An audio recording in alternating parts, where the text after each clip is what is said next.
Am ajuns la adezivul dentar Universal Bond Quick. Vreau să vă anunț din start că acest adeziv dentar nu este în stoc.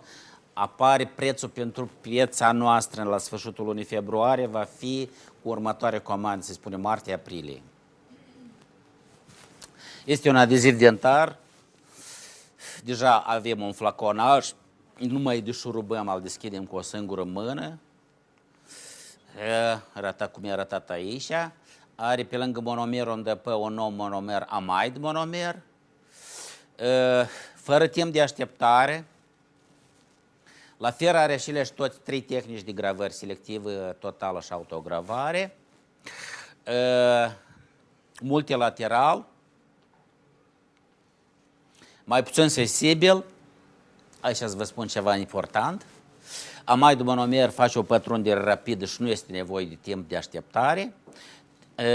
Acele trei tehnici de gravări și acestea destinațiile clinice, restaurare direct, cimentări de bonturi, cimentări de coroniță și restaurare intraorală, cum se deschide flaconaj și cum se închide. Aici ca mai avantajos, eliminarele de flori, da, folosit pentru cimentarea țirconiu, da, are silan, da, flacon econom, da, se vende cu 3 flacoane și deși e prețul mai ieftin. Indicat pentru toate tehnici de gravare, da, pe când la alte adezive dentare vedem aici, nu peste tot vedem, da. Numai unde și unde. Folosit tehnica autogravării, da, adeziv la țirconiu, da, adeziv la silicat de litium, da. Este mult mai performant, mai multe destinații are. Tehnica de lucru în procedura autogravării. Am aplicat, gata, nu mai așteptăm, am uscat 5 secunde, am polimerizat 5 secunde. Până și timpul de polimerizare s-a scăzut. Vrem folosim gravarea selectivă sau totală, spălăm, uscăm, aplicăm bonding-ul, iar nu așteptăm, suflăm și polimerizăm. Mai departe. Curat, aici cum să cimentăm, prelucrăm o coroniță. Gravarea selectivă, gravare totală, aplicăm bonding-ul, am suflat, am polimerizat, am pus, am suflat, nu polimerizăm. Am pus panavia să ciment în coroniță, am fixat-o și am polimerizat, am alăturat excesul și poftim. Cimentarea finală. Aici am observat două lucruri care pe mine m-au atras foarte mult să aduc acest adeziv dentar. În primul și în primul rând, umiditatea. Umiditatea la Universal Bond Quick este aproape identică Eschia-Bond, care arată cel mai bune rezultate. Și adezivul la Universal Bond Quick este foarte aproape de Eschia-Bond. Să ridic și aici până la aproape de 80 de megapascal. Dar totuși la Eschia-Bond adeziunea este mai puternică.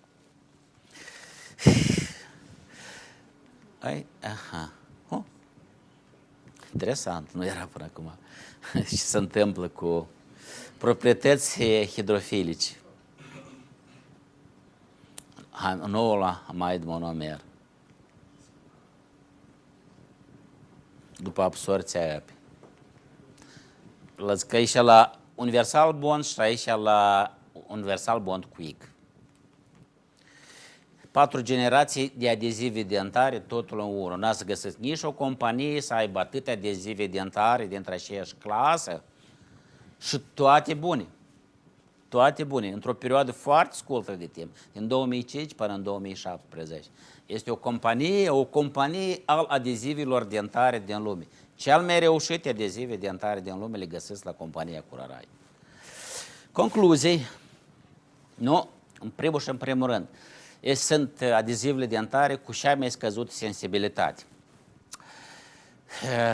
Credeți voi sau nu, dar sunt foarte multe greșeli care medicul involuntar le face în procedura de restaurare.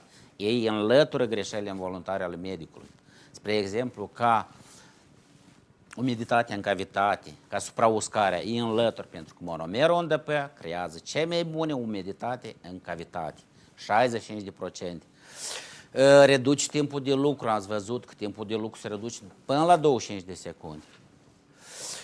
devin tot mai universală, cu eliminarea continuă de flori, ce este foarte bun venit pentru dinții vitali. Și au atins cei mai subțiri linii marginală, 50 microni. Și ating cei mai puternic adeziune, până la 80 de megapascali.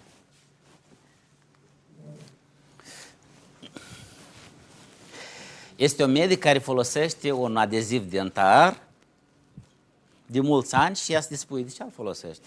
Năli negru. Practic, cu majoritatea dintre voi am un staj de lucru poate mai modest, lucrez doar de 11 ani, însă în practica mea eu am văzut o diferență colosală între anume bondurile de la Curarai în comparație cu altele și anume diferența au făcut-o pacienții. Atunci când observăm că după folosirea acestor bonduri nu avem o sensibilitate postoperatorie, avem o stabilitate a bondului mai mare în timp, o adeziune foarte puternică. Deci, timpii de lucru mai micșorați, este foarte ușor în lucru.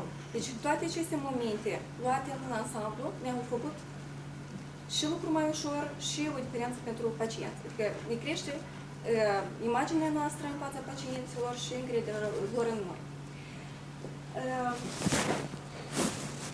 Eu pot să spun cu mare siguranță că Liner Bond F este materialul meu preferat dintre toate produsele Curarai. Îl folosesc, cred că de vreo 5 ani. Asta e ce am zis. Spuneți, vă rog, o întrebare. S-au plâns un pacient cu sensibilitate după folosirea Liner Bond F? Am văzut o diferență foarte mare între alte adezive și Liner Bond F în special, pentru că le folosesc anume, în special, în cavități foarte profunde și nu este sensibilitatea postoperatorie. Mulțumim!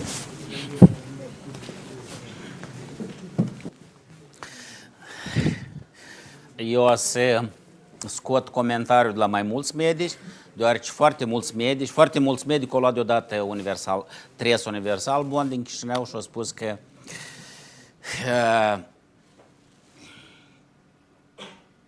veneau foarte mulți pacienți până la aparițiilor adezivilor dentare pe piață, pacienți, unde par practic după dânsul făcea o restaurare ideală. El deja avea experiență de peste 30 de ani.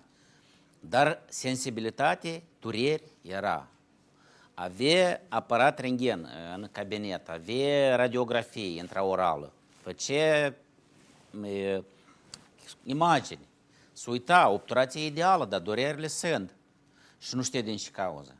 Pur și simplu nu știe, pierdere de timp, pierderea încrederea pacientului în sine și era foarte un mare disconfort. După apariți 3 buni, deci cu Andrei, mulțumesc, nu am niciun pacient cu sensibilitate. Procur în continuare aceste adezive dentare. Asta tot ce ține dinspre adezive dentare. Dacă n-ați obosit, continuăm cu compozitele. S-a obosit? Continuăm, bine.